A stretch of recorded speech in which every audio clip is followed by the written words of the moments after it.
काल सर्प योग और भोलेनाथ की कृपा।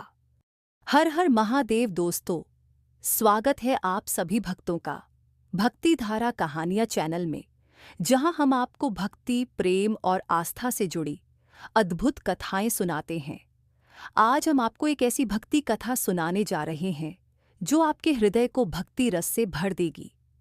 तो आइए इस दिव्य यात्रा की शुरुआत करें।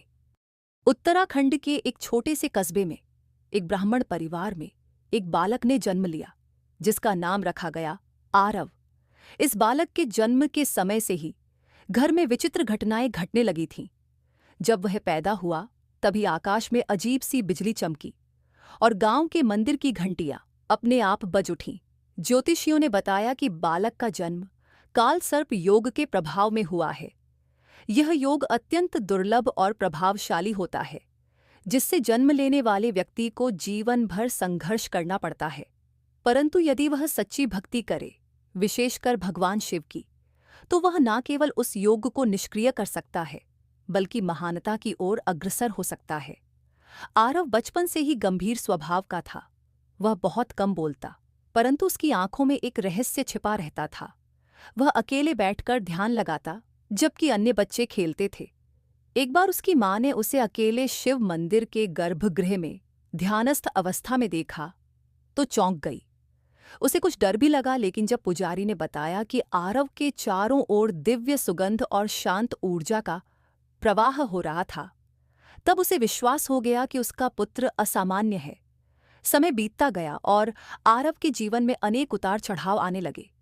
जब वह 8 वर्ष का था, तब उसके पिता का निधन हो गया। घर की आर्थिक स्थिति बेहद खराब हो गई, परंतु आरव की मां ने कभी हार नहीं मानी। वह बेटे को साथ लेकर हर सोमवार शिव मंदिर जाती, व्रत रखती और भोलेनाथ से आरव के भविष्य के लिए प्रार्थना करती।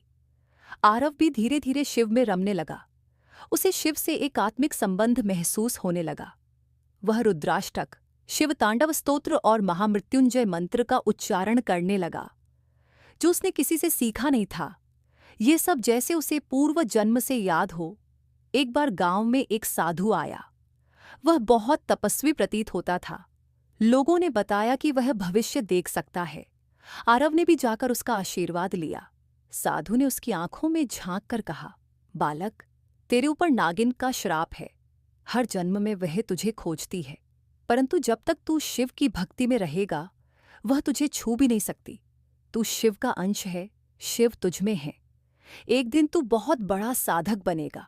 साधु ने उसे एक चंदन की रुद्राक्ष माला दी और कहा, इससे कभी अलग मत होना। उस दिन से आरव की भक्ति में और अधिक गहराई आ गई। एक रात आरव को सपना आया। वह एक अंधेरे जंगल में था। चारों ओर काले नाग रेंग रहे थे। वह भागने लगा, लेकिन तभी एक विशाल नागिन उसके सामने प्रकट हुई। वह उससे कह रही थी, तू फिर से बच निकला, पर मैं तुझे हर जन्म में खोज लूंगी। तभी आकाश से एक तेज प्रकाश प्रकट हुआ और भगवान शिव स्वयं प्रकट हुए। उन्होंने त्रिशूल से नागिन को छिन्न भिन्न कर दिया और आरव से कहा, डर मत, मैं तुझमें हूं। जाग और मेरी भक्ति को कभी मत छोड़ना। सुबह जब आरव उठा तो उसका शरीर पसीने से भीगा था, पर उसकी आत्मा में एक अजीब शांति थी। उसने मां को सारी बात बताई। मां ने कहा, यह कोई सपना नहीं था बेटा, ये साक्षात दर्शन थे। तू विशेष है। समय बीतता गया। आरव पढ़ाई में औसत था, लेकिन भक्ति में अद्वितीय। जब वह किशोर हुआ तो गांव में शिवरात्रि के अवसर पर एक भव्य जागरण का आयोजन हुआ। आरव ने उसमें भाग लिया और रात्रि भर शिव का जाप करता रहा। आधी रात को मंदिर में एक अद्भुत घटना हुई। शिवलिंग से तेज प्रकाश निकला और आरव बेहोश होकर गिर पड़ा। जब वह होश में आया तो उसके माथे पर त्रिशूल का चिन्ह था। पुजारी ने कहा, यह चिन्ह सामान्य नहीं है, यह शिव की विशेष कृपा का प्रतीक है। आरव की ख्याति धीरे धीरे दूर दूर तक फैलने लगी। लोग उसे चमत्कारी बालक कहने लगे, परंतु आरव स्वयं को केवल भोलेनाथ का भक्त मानता था।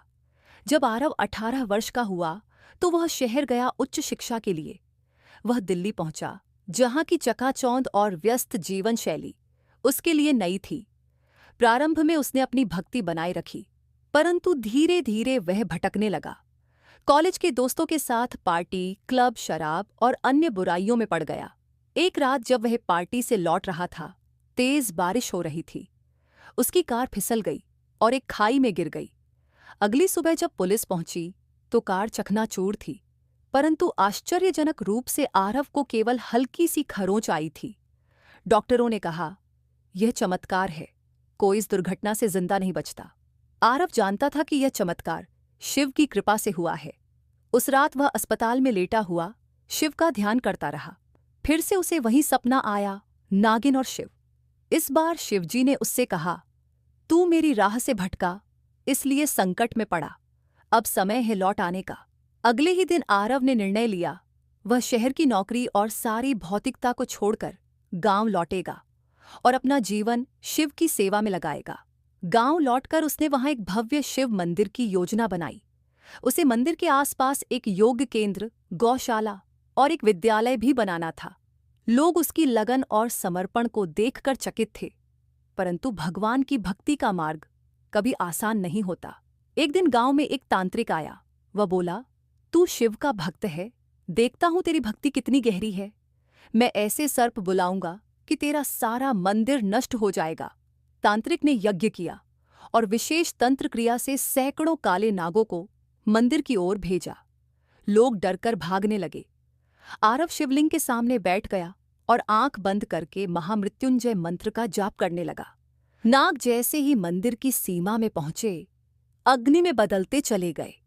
आकाश में बिजली चमकी और एक गर्जना के साथ शिव प्रकट हुए। आरव, तूने मेरी भक्ति की लाज रखी, अब तेरा काल सर्प योग समाप्त हुआ। तू अब स्वतंत्र है। तू अब केवल मेरा भक्त नहीं, मेरा प्रतिनिधि है इस पृथ्वी पर। उस दिन के बाद लोग आरव को शिवदास कहने लगे। उसने भारत के कोने कोने में यात्रा की, लोगों को शिव भक्ति का संदेश दिया। उसका एक ही मंत्र था, ओम नमः शिवाय। वह कहता, भक्ति में शक्ति है, भक्ति में मुक्ति है। जो अपने आप को शिव को सौंप देता है, शिव उसे खुद अपना लेते हैं। शिवदास की कथा आज भी गांव के लोग श्रद्धा से सुनते हैं और कहते हैं, जब कालसर्प भी हार मान जाए, तब समझो शिव की कृपा का चमत्कार हुआ है। दोस्तों, अगर आपको यह कहानी अच्छी लगी हो तो कृपया इसे अपने मित्रों और परिवार के साथ साझा करें और भक्ति धारा कहानियां चैनल को सब्सक्राइब करें। धन्यवाद।